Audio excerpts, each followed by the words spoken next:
What are your strengths and weaknesses? Sir ये सबसे चूतिया सवाल है सर। सबसे पहले तो स्ट्रेंथ है ही नहीं। In English, please. I'm telling you. Why will I tell you my weaknesses? मैं आपको अपने स्ट्रेंथ वीकनेस के नाम पे बताऊंगा। You know जैसे English. I'm a perfectionist. मैं वर्कोहॉलिक हूँ। मैं इनोसेंट। English. चुप बैंक क्या लौड़े? क्या इंग्लिश इंग्लिश इंग्लिश लगा रखा है बे?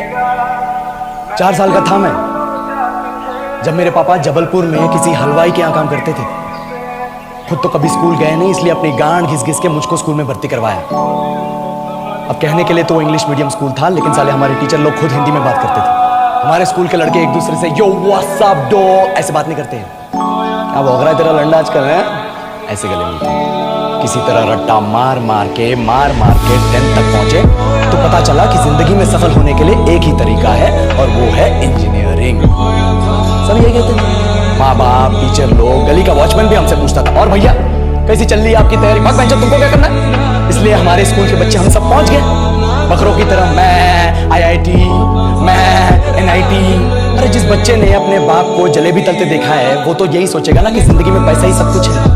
I did not choose this engineering life, sir, and neither did this engineering life choose me. It was shoved down my throat by my teachers while my hands were tied to my back by my friends and my parents watched in silence. और English सुनेगा तो मादरचोद तो सुन। 10th के बाद 2 साल लग गए इस कॉलेज में घुसने के लिए, कोचिंग में निकाल दिए। ना कुछ खेले ना कुछ सीखे, और 2 साल बाद जब यहाँ पहुंचे तो पता चला कि बड़े शहरों के कॉन्वेंट स्कूल के बड़े बच्चे जब अंग्रेजी में बात करते हैं तो मरे हुए फूल भी खिल उठते हैं। हवा में ऑक्सीजन की मात्रा बढ़ जाती है इनकी अंग्रेजी से, और पूरे कॉलेज की लड़कियां इन इंग्लिश स्पीकिंग लड़कों को अपना जीवन साथी .com मान चुकी है। तुझे क्या लगता है?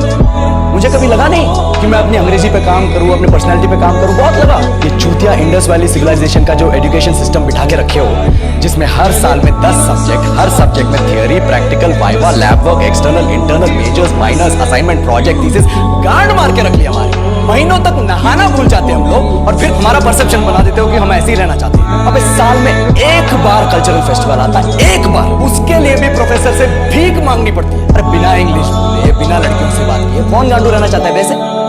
पर टाइम कहाँ है कुछ सीखने के लिए? लगे पड़े हैं कोडिंग सीखने, 3 लैंग्वेज सीख रहे हैं अलग अलग इंग्लिश छोड़ के। लेकिन जब प्लेसमेंट्स की बात आई तो सबको एप्टीट्यूड चाहिए, पर्सनैलिटी चाहिए, इंग्लिश स्पीकिंग चाहिए। It is not that we cannot speak English, sir. We are just very conscious of our diction and our pronunciation, and we are not confident to speak in front of anyone else. If the curriculum was a little bit diverse, if the engineering colleges in our country focused on our all-round development instead of functioning like a goddamn factory that is just mass producing robots by killing their dreams and handing out degrees, I would not be sitting here in this pointless HR interview, the likes of which exist only in our country.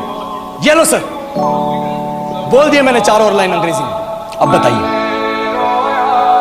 क्या मैं आपके multinational company के लायक हूं?